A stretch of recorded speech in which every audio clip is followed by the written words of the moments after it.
BMW 420D는 연비가 정말 좋은 차다. 얼마나 좋냐면 서울 북부에서 부산까지 사실상 국내에서 차로 갈 수 있는 가장 먼 거리를 단 한 번의 주유 없이 왕복이 가능할 정도다. 단순 왕복이라면 주행 가는 거리상 당연 가능하겠지만 2박 3일간의 여행 일정이기에 중간중간 이동거리도 꽤 될 것이었다. 사실 정말 가능할지는 미지수였지만 결과는 성공적. 당시의 실험이 궁금하신 분은 이 영상을 참고해주시면 된다. 사실 가장 어려운 하드코어 난이도를 처음부터 격파해버렸기에 어디를 도전하든 무의미. 그래서 이번엔 서쪽에서 동쪽으로 대한민국을 좌우로 횡단하는 서울에서 강릉까지의 기름값이 얼마나 나올지를 실험해보려 한다. 내가 매번 중고 디젤 BMW의 고장으로 인한 리스크는 기름값으로 얻는 메리트가 충분히 상쇄시켜주고도 남는다고 이야기를 해왔기에 그것을 검증하는 과정이라고 할 수 있을 것이다. 시동을 켜면 어느새 14만 킬로를 넘겨버린 계기판이 날 맞이해준다. 현재 기름은 절반 조금 안 남았고 주행 가는 거리는 440km 정도 남아있다. 매번 그렇듯 리터당 100원 할인이 되는 신용카드로 주유를 해준다. 이 신용카드 물어보시는 분들이 많아서 말씀드리자면 KB 미지엠 미스터 티타늄 카드이다. 주유 할인 외에도 다양한 할인 혜택이 많은 개꿀 가성비 카드인데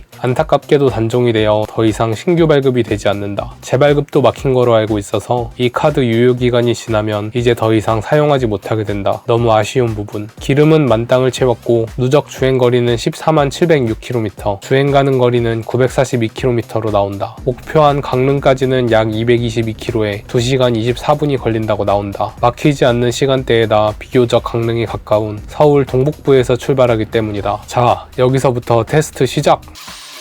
그렇게 열심히 달려서 홍천 휴게소에 도착했다. 주행거리는 111km가 늘었고 기름은 만땅에서 아주 조금 달았다. 반면 주행 가는 거리는 고작 32km만 줄어든 910km로 나온다. 홍천 휴게소에서 화장실을 들른 후 간단한 주전부리와 음료를 구매하여 다시 출발. 숙소에 도착했다. 주행거리는 232km가 늘었고 기름은 반칸 정도가 달았다. 잔여 주행 가는 거리는 851km로 고작 91km만 줄었다. 91km로 232km를 가는 매직. 다음날 숙소에서 나와 제대로 된 일정을 시작한다. 다음 목적지에 도착. 주행거리는 246km가 늘었고 잔여 주행 가는 거리는 827km다. 강릉에 있는 1992 사지막이라는 정원 카페였다. 돈가스집과 카페를 같이 하는 가게였다. 카페에서 노트북 작업을 하려고 했는데 시간대가 시간대라 그런지 카페보다는 식당 분위기라 눈치를 보다 돈가스를 주문하게 되었다. 큼지막한 경양식 돈가스와 디카페인 아이스 아메리카노 2잔이다. 결국 노트북 작업은 거의 하지 못하고 대충 식사를 마친 후 카페 정원을 구경하러 나왔다. 정원에 고양이도 있어서 만져주는데 피하진 않는다. 근데 앵기지도 않는 게 약간 츤데레 스타일인 듯. 그러다 저렇게 바위 위에 앉아있는데 무슨 라이온킹도 아니고. 정원 한쪽에는 이렇게 계곡도 있어서 여름에 놀러오면 아이들이 놀기도 좋아 보인다. 다음 목적지에 도착. 주행거리는 267km가 늘고 잔여 주행 가는 거리는 160km가 줄었다. 기름은 아침에 비해 좀 닳긴 했지만 여전히 한 칸도 채 닳지 않은 모습. 정말 질리지 않은 어마무시한 연비다. 비가 와서 서비스 센터에서 무상 점검하고 받은 BMW 우산을 꺼내든다. 킹갓 BMW. 굴산사지 단간지주라고 하는 통일신라 유적이다. 대한민국 보물 86호라고 한다. 5.4m로 한국에서 제일 큰 단간지주라고도 한다. 막간을 이용한 짧은 지식. 아무튼 이것만 보러 왔다기보단 여기 주변 풍경이 이뻐서 사진이나 찍을 겸 왔다. 날씨가 조금 우중충하긴 했지만 시기를 잘 타서 방문해서 그런지 금빛으로 물들은 논이 정말 예뻤다. 와이프 사진도 몇 컷 찍어주고 내 420D도 몇 컷 찍어주었다. 다음 목적지에 도착. 주행 가는 거리는 174km가 줄었고 누적 주행 거리는 275km가 늘었다. 이번엔 거리가 짧아서 기름 게이지는 거의 변화가 없다. 우리가 방문한 곳은 강릉 길감자. SNS에서 핫하다는 곳이다. 실제로 방문하니 웨이팅 줄이 꽤 길게 늘어서 있다. 웨이팅을 하는 건 좋아하진 않지만 그래도 여기까지 왔으니 낙장불입. 직접 기다려보니 그래도 빨리 빠져서 못 기다릴 정도는 아니었다. 소세지 길감자와 컵 길감자 2개를 판매하고 계셨고 경험 삼아서 하나씩 주문했다. 소스를 뿌릴지 따로 줄지 등 선택이 가능하고 옵션에 따라 비용 추가가 된다. 아무튼 이렇게 2개의 옵션까지 포함해서 8,800원이 나왔는데 생각보다 양이 엄청 많았다. 요즘 물가를 생각하면 해자로운 가격. 거기에 맛도 좋아서 왜 SNS에서 인기 있는지 알 것 같은 부분. 다만 소스 뿌려주세요를 선택하면 이렇게 소스가 박스 사이로 새어나올 수 있으니 주의할 것. 테이크아웃 전문점이라 그냥 길바닥 어딘가 앉을만한 곳에 대충 앉아서 간단히 해치웠다. 다음 숙소에 도착. 도착. 주행거리는 285km가 늘었고 기름은 여전히 한 칸도 안 다른 상태다. 이 한 칸은 도대체 언제 닳는 걸까? 주차를 했는데 소리가 나서 살짝 불안해서 스토퍼 부분을 체크해본다.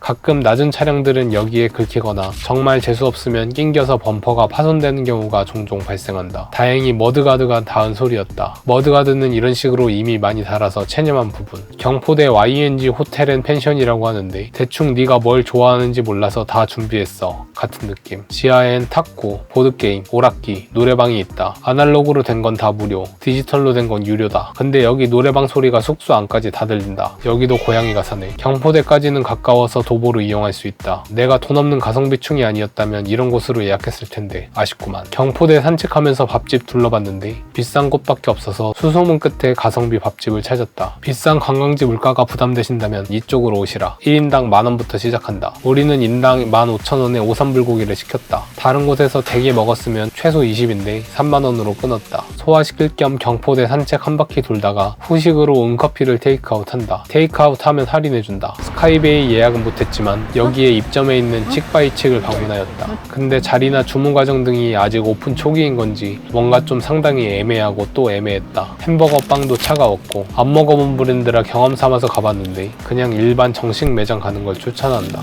운동 겸 산책하다 경포대 바다 구경을 했는데 에메랄드빛 바다 색깔이 참 예쁘다. 우리가 익숙해서 그렇지 이런 빛깔 바다 갖고 있는 게 정말 흔치 않다. 한국 짱. 후식으로 응커피 디아 어게인. 경포해변 앞에 있는 경포호수에서 자전거도 타길래 빌려서 타봤다. 원래 2만원인데 네이버 예약 쿠폰 써갖고 15,000원. 시간 제한이 딱히 있는 건 아니고 대충 한 바퀴 천천히 돌면 1시간 정도 걸리는데 그 정도 타고 반납했다. 역시 관광지 치고 가격이 괜찮아서 만족했던 부분. 다른 데선 25,000원, 3만원 받는 곳들도 있는데 쥐포 냄새가 솔솔 나서 즉석구이 쥐포도 한 장 먹어준다. 서울 돌아가는 길에 내린천 휴게소를 들렀다. 키로수는 368km가 늘었고 주행 가는 거리는 278km밖에 줄지 않았다. 기름은 이제야 겨우 한 칸에서 아주 조금 더 다른 정도. 바로 집 가기가 아쉬워서 하남 스타필드를 들러준다. 합정에서 먹으려면 웨이팅이 심한 크레이지 카츠를 하남 스타필드에선 푸드코트로 먹을 수 있다. 새로 나온 아이폰 17 프로도 구경하고 다시 주유소에 도착. 서울, 강릉, 하남,